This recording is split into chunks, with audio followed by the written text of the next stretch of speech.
moving forward. Yeah, absolutely. Let's move now to weather.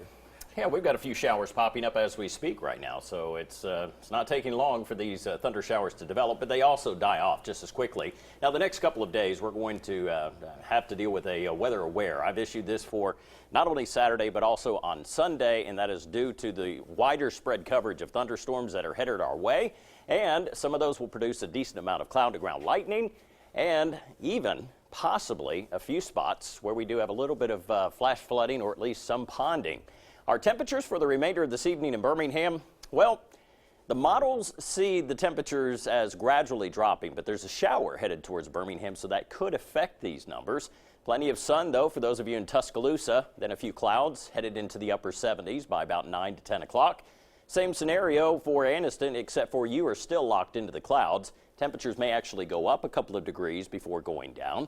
And in Shelby County, we're looking at partly cloudy conditions, but then the clouds, they will hang around. Temperatures eventually headed into the upper 70s by roughly 10, 11 o'clock tonight, maybe even after midnight. Not a whole lot in the way of rain, just typical summertime stuff we'd expect. A few showers and thunder showers, which were moving earlier through Cherokee County, back up around Leesburg. But these are the showers that are now near Lincoln and also headed up 77. This is just south of Raglan. Now, to give you an idea of where these are headed, they're actually tracking towards the east. And as they do, they will likely start to affect northern Anniston, as well as Sachs, Pelham Heights, and Whiteside Mill within an hour if they hold together. But Whiteside Mill, you've already got a little bit of rain falling right now. This is the new shower that has popped up near Adamsville. No lightning with it, so it's just rain and a pretty healthy downpour, especially stretching back up towards I-22. And this will track towards the north and east, so we will see it moving into places like Forestdale, North Birmingham, back up into Fultondale. Likely here within the next 10 to 15 minutes, if it can hold together. That's another key. A lot of these start to really wrap up rather quickly. So to give you an idea of what we're looking at, we've got spots like Walker Chapel, Fultondale, as I mentioned, within the next 15 to 25 minutes, and then eventually Center Point in about 49 minutes. Now, our forecast model data shows that there is not going to be a whole lot in the way of rain chances for the remainder of this evening or even into the morning. As we go through our day on Saturday, though, the chance of showers and thunder showers should start to become a little more prominent. Our models are starting to become a little more anemic as far as putting showers and thunderstorms out there. That being said, that could really adjust our forecast quite a bit, but the models which we're looking at now could start to tweak back towards the heavier rain coverage as we get later into this evening. So I'll have more on that and the new model data coming in later tonight.